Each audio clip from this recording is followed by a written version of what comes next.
Welcome to The Real Money Show, the number 18778 Silver, the website guildhallwealth.com. My name is Jeremy Wiseman. I'm joined by Jerry Correia.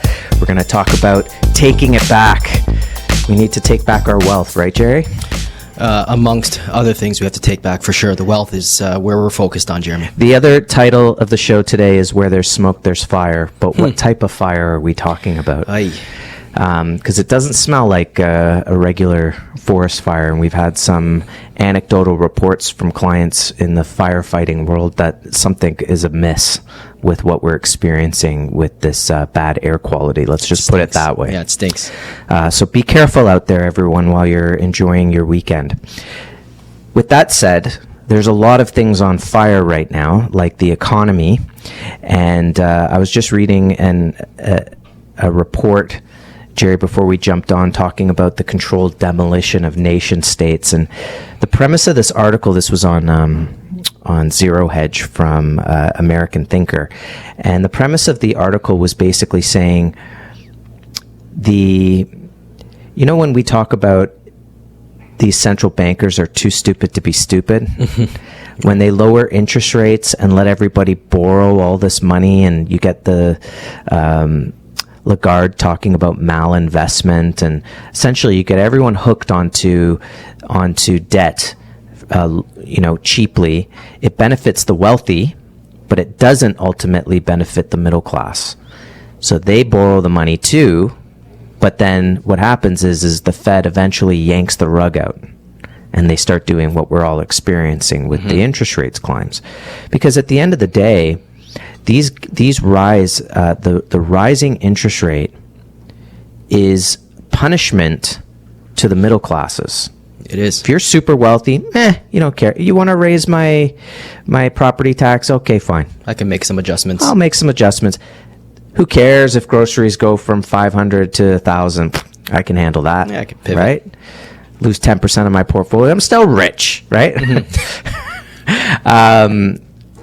But it does affect. The thing is that there's so many people out there, we'll call it like the normie sphere, that somehow think inflation is just this natural phenomenon that happens. But it's not. It's these central banks create money out of thin air. The government deficit spends. Okay? So what good is raising interest rates on you if your government is deficit spending on programs that they cannot afford, because the government doesn't make anything. They don't produce anything. So while you see out there, if they continue to raise interest rates, but you continue to see at a local level, at a provincial level, at a national level or federal level, that there's still programs where spending there doesn't seem to be, let's say the purse strings are very long.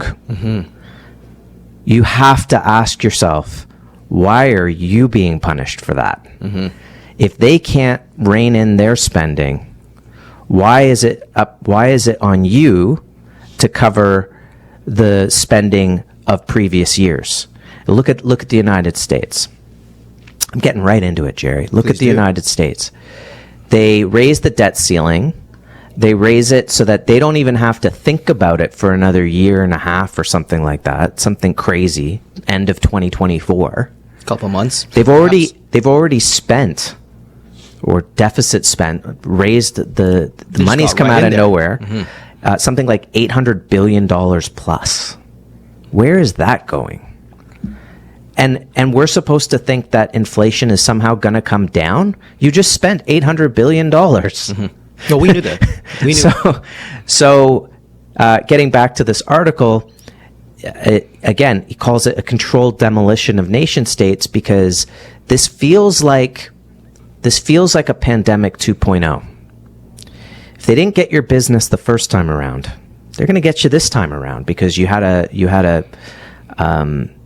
line of credit where you squeaked by, and now the interest rates are rising, and your rate's going from 7 to 12%. But everybody else, but are you getting the customers? And by the way, the few employees that you have are asking for raises. Yeah, that's right. Oh, and it's costing you more to get everything. And they're talking about the third largest trucking company in the States, that they should shutter it because they're not making any money. So you're having the end of globalism, the end of these cheap supply chains. You have these people want the value supply. Even right? UPS is talking about strikes. So, and then of course you have these the poor weather, we'll say quote unquote poor weather conditions where you can't go outside. Not that you want to be outside. So it just feels like when we look at everything that's happening, Jerry, it definitely feels like we're hurtling towards a precipice. And I'm starting to look at, I'm not here to be a Debbie Downer, but I'm starting to look at some of these people who think it's going to get way worse. And I do wonder if it's going to get way worse, that we should buckle in, we should protect our assets. And again, when we start to look at what's happening and we gut check what's happening and we look at the precious metals market about what's happening in that market, you can get very excited. It becomes a two-pronged attack of not only do you need these assets to protect yourself and to become sovereign, to separate yourself, to have as much sovereignty as you possibly can. And remember the motto, if you can't hold it, you don't own it. That's it, Jeremy. And looking at the potential of that market as well. This is something we need to get into with the rising interest rates, cost of handling those costs. You have to understand how undervalued the precious metals are and how desperate the powers that be are to try to keep this price down. And while they're keeping it down, they're giving us a window of opportunity to be able to buy it at incredibly low prices, because the world needs silver, for instance. It's in everything electronic, everything digital, everything with technology. It's running out really fast. We're in deficit. It's super cheap. The premiums are still high. They've come down, but they're still high. And this is what's going to give it back to you down the road. Now, it may take a year. It may take 2 years. It may take 3 to really start to crank the numbers on where it's going. But our new slogan is take it back. That's right. And we're doing that with precious metals because you can buy them super cheap. There's going to be an incredible revaluation of those metals, which is going to get you back all of these costs and expenses that they're trying to get on you right now. So it may be difficult to manage both, but it's something to be considered. Mm-hmm. It has to be considered. We've talked about the silver squeeze at length, and what we were seeing at the grassroots level, middle class, we're being squeezed. I can't tell you how many friends and neighbors that have had to move. They were leasing. They thought the idea would be to flip a few times, own a few homes, and then sell and then lease. And then they got squeezed out of their property, Jeremy. About 3 neighbors. So the middle class is being squeezed, and silver and gold is a very rare opportunity. They are rare number 1 metals. There is some data this week that came out regarding how much silver is actually left in the mines from Poland, from Mexico. We have less than a decade left of silver in existence to cover all of the demand. And the Silver Institute, came out with data, as they always do. In the solar industry, the photovoltaic industry, it's going to demand almost 60% of all silver, above ground silver ounces. So this is the way to take it back. Take back your peace of mind. We have been literally ravaged over the course of 2 to 3 years where Canadians just don't know what to do. We're being told this week that just, inflation dropped. Miraculously, it dropped from 4.3% down to 3.3% as prices are going down, is what they're saying. Well, we look across the board, what has actually gone down? They cited groceries to be going up. That continues to skyrocket. But what we also do know, if we can correlate what's been going on over the past 13 weeks straight, the Biden administration has been on an aggressive selling spree of its U.S. strategic oil, the SPR reserves, 13 weeks straight. It has a direct impact on gas and prices. So they can keep that inflation, that headline inflation low, manufactured only for so long. Because the real world, the financial industry here in Canada still sees the biggest one is the inverted yield curve. This is the deepest inversion going back to 1994. The Canadian 10-year rate has fallen further below the 2-year, and this is actually worse than the US, and this is the key indicator for recession. So, I mean, as for Canadians, this is the way silver and gold are on sale. Congratulations to the Canadians who took my recommendation of last week. Take advantage of the strong loonie and the lower silver and gold prices, because going forward into quarter 3 and 4, I'm anticipating metal prices to be skyrocketing from here on in. Get your inflation rebate, your taxes rebate by owning something that's super cheap right now. Take it back. Get your physical precious metals and watch the value of this grow over the next few years in gold and silver. Gold's up 450% over the last 20 years in Canadian dollars. Silver's not far behind, and still both are incredibly undervalued against the debts that are out there. Remember, as we go to commercial here, there's over $300 trillion in global debt. How is that going to be paid back? And is it going to be paid back on the backs of what you do not have nailed down? Having physical metals is a way to nail down your wealth so that it cannot be confiscated through the likes of inflation. Give us a call. The number's 1-877-8-SILVER. The website, guildhallwealth.com. We'll be right back. Welcome back to The Real Money Show. The number 1-877-8-SILVER. The website, guildhallwealth.com. Jerry, I want to talk to you about something I came across the other day. 1955 cost of living. Oh, statistics. Let's go there. Do you want to play a little guessing game? Okay. Do you want to go that way? That'll be fun. How much do you think a new house was in 1955? 60,000. No. $10,950. What do you think the average income for the year was? For the year? Yeah. Couple grand. Close. 4,137. All right. Tuition to Harvard in 1955 was $800 per year. You could get a movie ticket for 75 cents.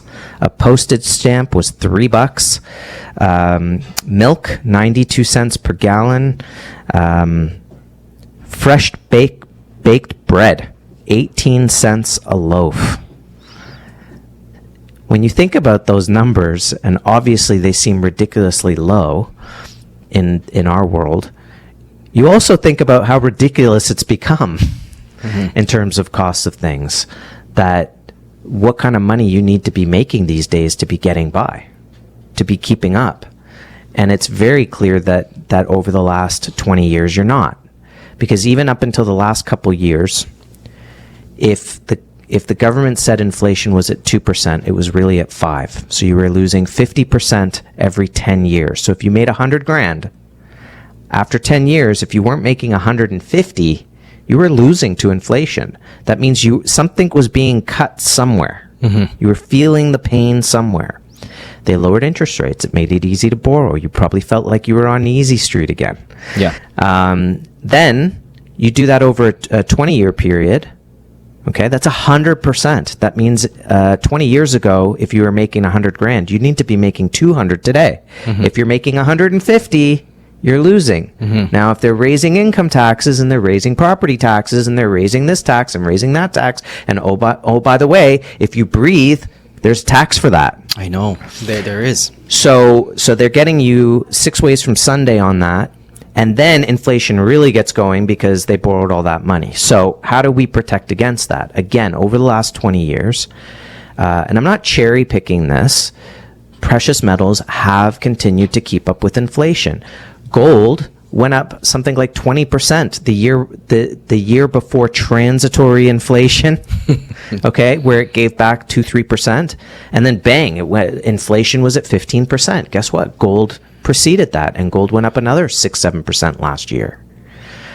So where are we going to be in the gold and silver market in the next 5 to 10 years as we go through this period? And I'll quote Bixweir on this, where it feels like the empire is striking back.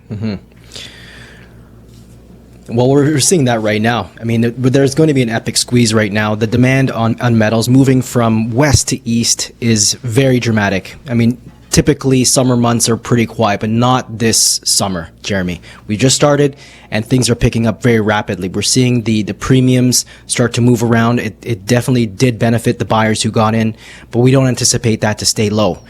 Premiums will rise as the metal starts to leave North America. Dramatic stuff happening out of Russia.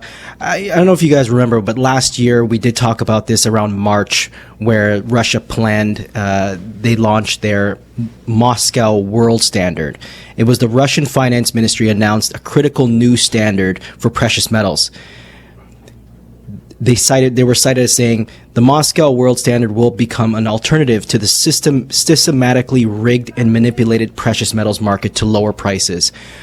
The LBMA, the London Metals Exchange, who are in the news right now for rigging things like nickel. Let's check those nickel contracts. Let's see what's in the vault. Oh yeah, there's somebody who's suing them big time. Yeah, and copper right now are at the lowest levels in 15 years. Exchanges around the world are being drained, and the things that are attached to those physical assets are these contracts. And using a contract, you can manipulate the prices. You can create a contract which represents 5,000 ounces of physical somewhere.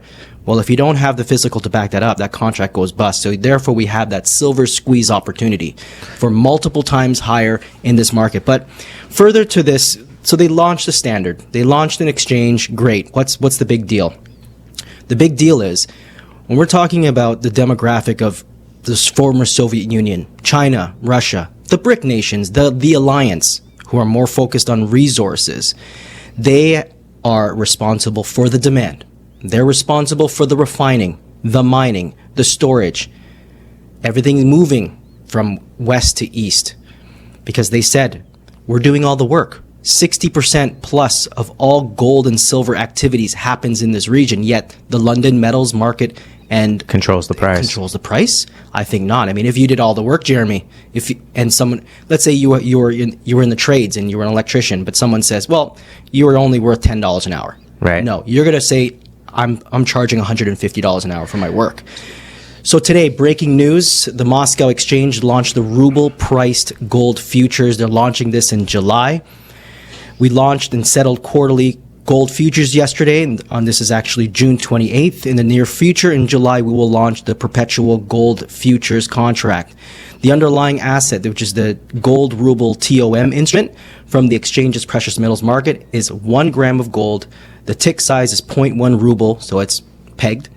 And the tick value is also 0.1 rubles. The strike price is the RUG, and there's a ticker symbol calculated by the Moscow Exchange on the basis of transaction contracts with settlement in this September and December of this year, as well as March going forward. The Moscow Exchange also trades settled futures for gold denominated in US dollars, as well as a spot instrument on gold and precious metals, a spot price. You just mentioned in the previous segment about revaluation. This is what has to happen. Gold and silver will be revalued at new prices because it costs a lot more then to get the money, to get the metal out of the market. So all we can do here at Guildhall, we don't know when this will happen. We see the trends though, just like Gerald Salente. Focus on the trends, and the trends are moving eastward. And here on the local level, we have to do the same. If your planner or if your financial consultant is not changing with the times, analyzing and seeing this trend, hey, things are moving towards gold and silver. If you're not moving towards, you're being left out. Yeah, and it's also there's resistance against gold because there's so much ideology in the world about it's a sparkly rock. It's that's what it is. It's a rock. We don't use it anymore. And yet when Ron Powell asks Ben Bernanke, why do you guys have gold? He doesn't want to answer it because gold is actual real money. We've told this story before, but when it looked like maybe Hitler was going to win, and what if they lost the war in England, Winston Churchill took all the gold and shipped it to Halifax, because that's your sovereignty. How else are you going to operate? You need something to operate with, and everyone Nobody knows better than a central banker what the value of the currency is. That's right. Because they're inventing it out of nothing.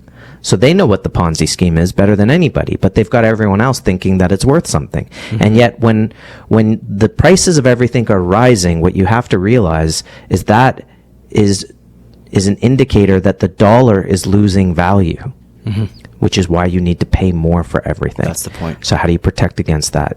You own something that is rare. You own something that takes blood, sweat, and tears to get out of the ground, and that once you've refined it, stores energy, stores value. And that's what gold and silver do. That's why they've been real money for thousands of years.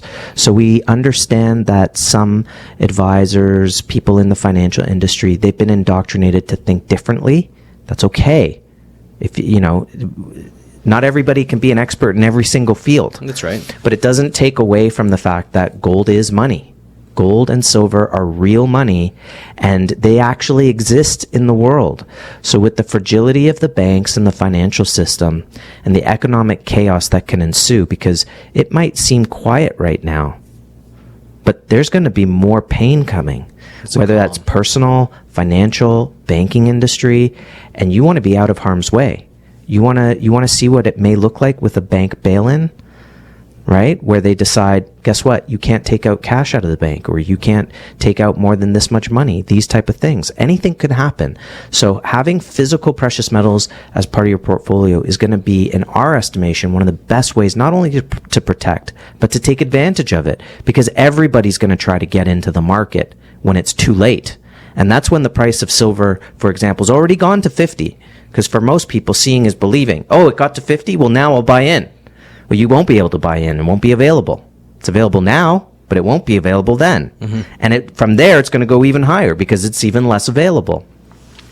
So you want to get in when it's quiet, when no one's really looking. You want to be stealth about it. But in the next segment, let's talk about where the value is headed and where the gains are and how you're going to take it back. The number, 1-877-8-SILVER, the website, guildhallwealth.com. It's The Real Money Show on 640 Toronto. Welcome back to The Real Money Show. The number, 1-877-8-SILVER, the website, guildhallwealth.com. And today on the show, we're just talking about all of the things that we're seeing in terms of the effects of raising interest rates and where those came from, in terms that's just a symptom, really. But where it started from was just borrowing all that money and deficit spending. And what is the value of the dollar? You have to start wondering about these things when you're being squeezed so hard, it may feel like, or you look around and you see, as we talked about last week, just kind of the corruption of government, the corruption of spirituality, or just the corruption of normalcy in many respects. And where does that all come from? And we've talked about this in the past, Jerry, about the idea that this really all stems from getting rid of a gold standard. Mm-hmm. Because as soon as you don't understand the value of things, you start to take advantage. That's right. You start to go down a road where value doesn't exist, which means what other values don't exist. And I see it at a point where, when you walk into a toy store and there's a Monopoly game, and the purpose of the game is to be a criminal and see what you can get away with, I'm thinking, is that what the inventor of Monopoly was looking for? It's a complete opposite of the reason why that game was invented. Mm-hmm. It's this corruption of things that we're seeing everywhere. The corruption of our money is the start of it. And so we know that gold and silver cannot be corrupted. You can't steal the truth from them. That's right. Right? You cannot steal the truth from pulling it out of the ground and what that costs and what happens once it's there. It doesn't erode. It doesn't corrode. It's there forever. You can change it into something else. That's innate value. That's not paper value. That's not, well, hey, we all agree that everything on this piece of paper is worth something, or everything on this screen is worth something. No. Gold tells you it's worth something because it's been around for thousands of years. We're going to move towards this. Real things matter. That's right. Right? Real family, real money, real spirituality, real things matter. And in that environment, where people are getting fed up, that they're getting fed up. I just heard something about conservatives. People are the growth of conservatism, which they're saying is kind of more like normalcy, is growing exponentially in all segments across the board, all demographics.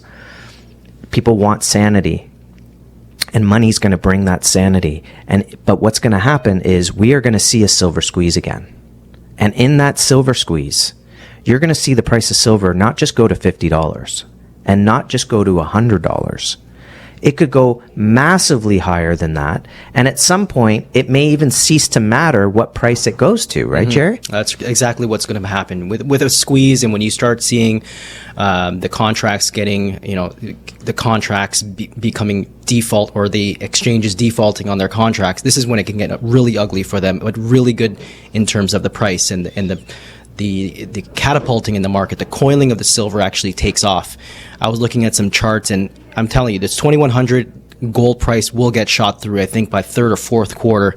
And I think once we get above the 2100 gold mark, this is when it gets fantastic. I think the gains are going to be going into multiple times higher, because the exchanges cannot bear the losses any longer. They cannot bear, and Why is that? For someone who doesn't know about the exchanges, why is it that they cannot bear a high price right now?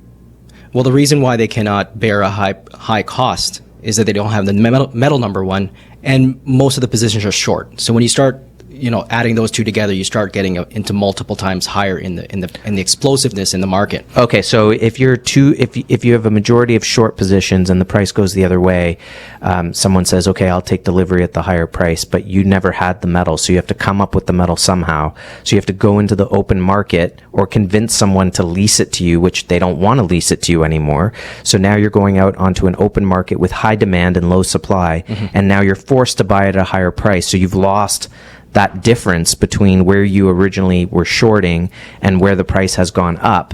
Now, the exchanges have been very successful at doing it the other way, keeping the price down and kind of making people think, oh, well, it's not worth anything, I'll sell, right? But that could change very quickly, because now, as we've noticed, especially in the silver market, they're at almost all-time lows on how much physical silver's on that exchange. And Rafi Farber, on the gold side, Rafi Farber was talking this week on his video through Endgame Investors, talking about all of the gold, accounted for or not, meaning in private hands or available for someone else on the COMEX, is $42 billion. Basically what Elon Musk paid for Twitter. That's what it would take to break the market. Elon Musk buying the gold market. He could have bought the gold market and severed the connection between gold and the dollar, because there's no more gold to back it. And we know it's eventually going to happen. And this is the thing. The institutions that have been meddling and malinvesting and using corruption is going to end, because without the physical, your charade, your facade goes belly up. The light is now focused in on their darkness, and they're panicking right now. The panic is really on, and we're seeing it around the world. Could they get to a point where they call their friends in government to say, why don't you get rid of people, like get it out of people's hands? We need more. Yeah, thank you. Well, the confiscation. I mean, anything is possible. But look at BlackRock. Look at BlackRock. They took a massive position in Sprott, and then there's been a massive delivery out of Sprott ETF. So they figured out a way to get physical metal through an honest company. Okay, from the North American hands, but again, it's not enough to satisfy the global demand and your needs for gold to back up your debts. Remember, the reason why gold matters is to offset the bubbles, to offset the derivatives, to offset the debt. And if that's the case, you're not going to get enough from the North Americans. So to suggest that, hey, Canadians, you got to be worried about your gold. Well, less than 1% of the Canadian population owns gold. So is it possible? Sure, but probable, very futile to go after our gold. So it's like a fingernail worth of gold against a body of problems. No, we're going to see nationalization of mines. We're seeing that trend happening in Mexico. And this is the trend, and we're following the trend. And when the exchanges, just to conclude with the COMEX Rule 589, which was published back in December of 2014, provided a scenario. If the bidding on the silver goes up by $3, and this is potentially what happens at a default. If they start bidding for silver, they're going to start asking for silver back to shore up silver into the COMEX. Bidding starts and goes up by $3 without anyone agreeing to sell at this price because we're in control. We have the silver. I'm not going to agree. The market pauses for 2 minutes and then the auction resumes. And in 10 to 12 minutes, the price can go up to $12 in a few minutes. Jeremy, this is epic. And this is the price of $23. Grab a hold of this because this is the opportunity for yourself, for your family to take it back, take the control of your wealth, take that wheel back. This is your wealth. This is what you've worked for. This is your generational wealth building. You want to pass this on. And there was an article on SilverSeek. We'll put it in our newsletter next week where they were talking about $45 silver for next year. So if you think about that, you're almost doubling your money. I mean, imagine if you could do that in a year or two, right? We believe gold and silver should be held long term.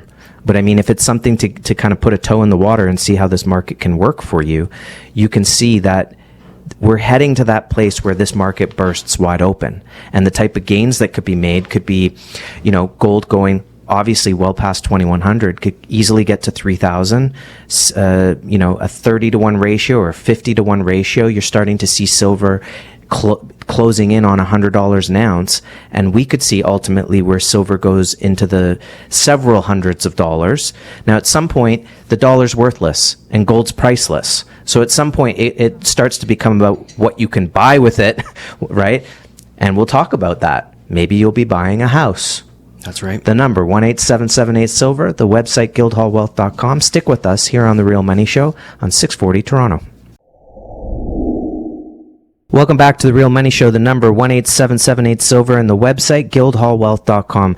A few years back, Jerry, we experienced the silver squeeze, and what that was is it was kind of like the Reddit, when they went after GameStop and these type of meme stocks, where basically, they were looking for companies that were shorting and say, okay, well, they're shorting it unrealistically. Let's all pool our money and buy this stock and push it up, and we'll end up getting a short squeeze. Now, in silver squeeze, they realized, okay, it's not that easy. You can't just go and pillage the retail market and that's somehow going to push up the price. It doesn't mean it doesn't have an effect, and it did push the price up in effect. Like the net effect was it did. But you have to do more than just put pressure on the retail side. That said, what happens is the more physical product you pull out of the market, the less they have to play their games. That's the premise, guys. The more you pull metal out of the market, the less metal they have to play their games. And when they run out of metal, this thing shoots to the moon. And it's happened several times in the market. Not that that's happened. What's happened in the last several years, we've had several instances where the retail market got completely zapped. People got scared because bank accounts got locked. People got scared because a commercial bank in the States failed. People got scared because they didn't know if the banks were going to open next week, right? Because there was a pandemic. Anything can start to shock the market, and you could very quickly find yourself without a chair, or as we like to say, a seat on the dinghy, escaping the sinking ship. So we know that the price could go exponentially higher. How high? We could talk numbers, but let's be honest. We got to break $30 on silver. We got to break $2,100 on gold. And then there becomes a point where it doesn't really matter where the price goes, because it matters what it buys you. Now, today in Toronto, you're going to spend over 700 ounces of gold to buy a house. That's a lot of kilos of gold. But in 1980, even though housing prices had doubled, gold quintupled, and you could buy a house in Rosedale for around 200 ounces of gold. 200 ounces in a premier neighborhood versus what you're paying right now, 700. Right. This is to show you the purchasing power of gold when it starts to grow. So it's undervalued today. And then when we convert that to silver, Through the roof. Like, what would it be to buy a house in silver at that price? Like, if you're buying a property for 250 ounces of gold, you're probably buying a house for 1,000 ounces, maybe 2,000 ounces. Right now, I think you probably need 30,000 ounces. That's right. Right? It'd be tough to fill an order for 30,000 ounces, in fact. I was looking at a price chart. So we do receive some reports from Switzerland. We do receive some data from gold analysts around the world and chartists. I saw a tremendous chart what I shared with you. Remember the gold cup and handle? It's a massive 20-year bingo chart pattern that is a very bullish technical pattern, and it indicates a formation that signals $3,000 gold. But then when you couple in things like the short squeeze, and when the silver, you cannot obtain enough gold to satisfy or silver to satisfy, that's when it shoots up even higher. And then the mania, the panic starts, because if the institutions and industries cannot get a hold of the silver that they need for their electric, for their solar, for XYZ, the prices can start to multiply. The chart was showing 27,000 in a few years. Now, take it with a grain of salt. Well, listen, if the Dow came down to 20,000 points, which it could, you'd be looking at a 1-to-1 ratio, which is what it hit in 1980. 850 points the Dow was trading at, and gold traded at $850 an ounce. It was $850 an ounce against $1 trillion in debt. You take $32 trillion and multiply it by 850, you're probably into the 25,000 range. That's right. So you're not going to go off of a single indicator, just like you're not going to go off Russia creating its own exchange is the reason to buy gold. No, it's the fact that it's going from west to east, right. The fact that it's getting harder to get. The trends. You have to follow these trends. Yeah, and you've got to map them out. You have to say, okay, it's not just one thing. It's multiple things over and over again, and more things hitting the mark all the time, and everything is leading towards gold. Look at the BRICS. They're going to come out this summer, and they're going to talk about what they're going to do with their currencies, because right now they're all making deals, and it doesn't matter if it's rupee, yuan, rubles, whatever. They're all proxies of the dollar. What's the value of the Canadian dollar? Oh, everyone says, well, it's 132 against the US dollar. So is the Canadian dollar, a proxy of the US dollar? It's the problem with Bitcoin. It's a proxy of the US dollar. If the US dollar doesn't exist, what's the price of Bitcoin? I don't use it. I don't use it in anything. So what's the price of it? What's it worth at that point? You'll have to peg it to something else. You got to peg it to something else. Another worth less currency. I don't know.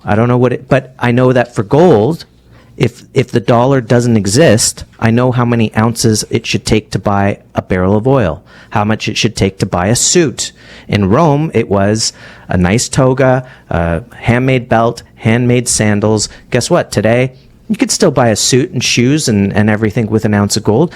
It ain't going to be Tom Ford. We're getting there eventually, but you can still do it. But at least I know what it can buy me, what it should buy me. And it should be able to buy me a house for 300 ounces of gold, not 700. So you can look at gold for its value, not necessarily its price. But its price today is cheap. Some people will look at it and say it's expensive. Absolutely not. When you factor in all of the other assets that you can look into, you see bubble everywhere. This is a one asset class, well, gold and silver, that are non-bubbles. And this is the reason why we're seeing this new wave, a coalition of nations. They're advocating a sound monetary system backed by gold to replace the US dollar as the global reserve currency. The collective strength of this group is voicing their dissatisfaction alongside other leaders who were kicked off the SWIFT system. Just a couple weeks ago, beginning on June 14th, over 100 countries, Jeremy, convened at the Economic Summit in St. Petersburg, Russia, to discuss the creation of such gold-backed monetary system to replace the old Gresham's law. The good money will flush out the bad money. And what is the good money? Gold and silver, this is your finite, your scarce, your resource that has utility and will store its value, what you put into it, your blood, sweat, and tears. You're going to safeguard your wealth with gold and silver, and this is the way to do it. And you're going to take it back because it's cheap right now. So you're going to buy it cheap, and you're going to see the gains in the market, and you're going to take back what's been taken from you over these last few years, whether it's through inflation or taxation. There's a lot to get back by having some physical precious metals. That's the insurance policy. You need to have the insurance before the house is on fire. It's starting to rain, Jerry. Build your ark. The number 18778-SILVER, the website guildhallwealth.com. Remember, if you can't hold it, you don't own it. Guildhall offers registered accounts. You can hold it, physical, allocated, segregated. Call us. We'll show you how it works, or just give us a call or go to the website guildhallpreciousmetals.com. Get started with some physical precious metals today. Enjoy the weekend, everyone. The number 18778-SILVER, the website guildhallwealth.com. It's the Real Money Show on 640 Toronto. Speak to you next week.